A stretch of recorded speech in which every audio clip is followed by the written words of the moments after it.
Gujarati story દૂરથી નમસ્કાર। ગંગા નદીના કિનારે બે સાધુ રહે। એકનું નામ રામદાસ, બીજાનું નામ ભીમદાસ। બંનેની જુદી જુદી ઝૂંપડીઓ હતી। સંસારમાં હતા ત્યારે બંને સગા ભાઈ, પણ વૈરાગ્ય આવ્યો, બંને સાધુ બન્યા, પણ સાથે હળતા મળતા વાતો કરતા। એક દિવસ ભીમદાસ ઝૂંપડીમાં બેઠો હતો, ત્યાં એક નાગ આવ્યો। નાગના માથા પર મણી ચમકતો હતો ને નાગ ભીમદાસ સામે બેઠો। વાતો કરી, બંને એકબીજાને મળીને ખુશ થયા। પછી તો નાગ દરરોજ આવવા લાગ્યો। મિત્રતા દિવસે વધવા લાગી। પછી તો નાગ ભીમદાસના ગળે વીંટળાવવા લાગ્યો, એના માથા પર ફેણ ચડાવતો, ફૂંફડા મારતો। એનો સ્નેહ વધતો ગયો। સવારમાં નાગ આવે, ભીમદાસના ગળે વીંટળાઈ જાય। ભીમદાસનો ભય વધતો, નાગ એના માથા પર ફૂંફડા મારે। ભીમદાસનો જાણે જીવ જાય, પણ તે નાગને કંઈ કહી શકતો ન હતો। કોઈ પ્રેમથી ઘેર આવે એને ના કેમ પડાય, પણ આ પ્રેમ તો ભયાનક હતો। નાગ એના ગળાની આસપાસ ફરે તો ભીમદાસને સામે મૃત્યુ દેખાતું હતું। ભીમદાસ દિવસે દિવસે સુકાતો જતો હતો। ભીમદાસ માટે આ એક સંકટ હતું। નાગ તો રોજ એકવાર આવતો। નાગ આવે અને ભીમદાસના મોતિયા મરી જાય।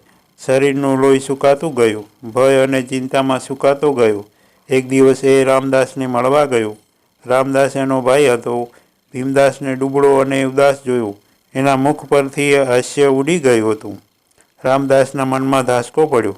એણે ભીમદાસને શરીર સુકાવાનું કારણ પૂછ્યું। ભીમદાસે ભાઈને બધી વાત કરી। રામદાસે એને પૂછ્યું, તું એની સાથે ભાઈબંધી રાખવા ઈચ્છે છે? આ તો યમરાજ છે, યમરાજ। હું તો તેનાથી દૂર ભાગવા માગું છું। એ મારો છેડો મૂકતો જ નથી ને। એનું સ્મરણ થાય છે અને મારા શરીરમાં ધ્રુજારી આવે છે। એને ના પણ કેમ પડાય? આ નાગને મણી છે? રામદાસે પૂછ્યું। હા, ચમકતો મણી છે। આ મણી એ ખૂબ વાલો છે, ભીમદાસ બોલ્યો। કાલે નાગ તારી પાસે આવે ત્યારે તું એમની પાસે મણી માગજે। એ તને મણી આપશે નહીં। બીજા દિવસે ઝૂંપડીની બહાર ઊભો રહેજે અને મણી માગજે। એ દિવસે પણ તને મણી નહીં આપે। પછી તું નદી કિનારે જજે। નદીમાં બહાર નીકળે કે તરત તું મણી માગજે। રામદાસે એને બરાબર પાઠ શીખવ્યો। બીજા દિવસે નાગ આવ્યો। ઝૂંપડીમાં બેઠો અને ભીમદાસે માંગણી કરી, નાગરાજ, તમારો આ મણી મને બહુ ગમે છે। આ મણી મને ભેટમાં આપો। ભીમદાસ વધારે આગ્રહ કરે તે પહેલાં નાગ બોલ્યો, આજે મારે એક જરૂરી કામ છે, બીજી જગ્યાએ જવાનું છે। આ તો તને મળવા આવ્યો છું। નાગ ભીમદાસની ડોકે બેઠો। તે દિવસે સાધુને ખૂબ બીક લાગી। તેના મનમાં બીક હતી, નાગ નારાજ થયો હશે તો દંશ દેશે, પણ નાગ ઝડપથી ચાલ્યો ગયો। બીજો દિવસ થયો। નાગના મનમાં એમ કે સાધુ મણી ભૂલી ગયો હશે, તેનો લોભ શાંત થયો હશે। નાગ નક્કી કરેલા સમયે સાધુને મળવા આવ્યો।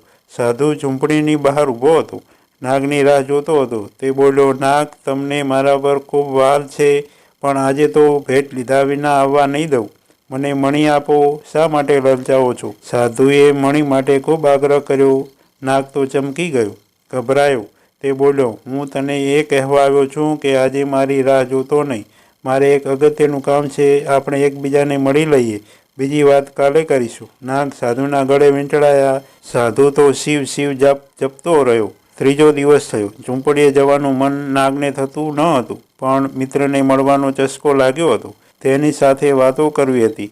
નાગે વિચાર કર્યો, સાધુ મણીને ભૂલી ગયો હશે, તેની લાલચ મટી ગઈ હશે। નાગે પાણીમાંથી ડોકું બહાર કાઢ્યું।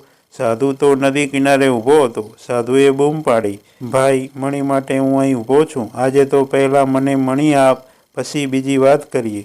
નાગ પાસે મણી તો ઘણા હતા, પણ સાધુનો લોભ તેને પસંદ ન પડ્યો। લોભી મિત્ર માટે દ્વેષ પેદા થયો। તેનું મન ખાટું થઈ ગયું। તેણે સાધુને દૂરથી નમસ્કાર કર્યા। નાગ ચાલ્યો ગયો। આમ સાધુને નાગથી છુટકારો મળી ગયો। મિત્રો, દરરોજ નવી વાર્તા સાંભળવા માટે સબસ્ક્રાઈબ કરો મારી ચેનલને। ધન્યવાદ।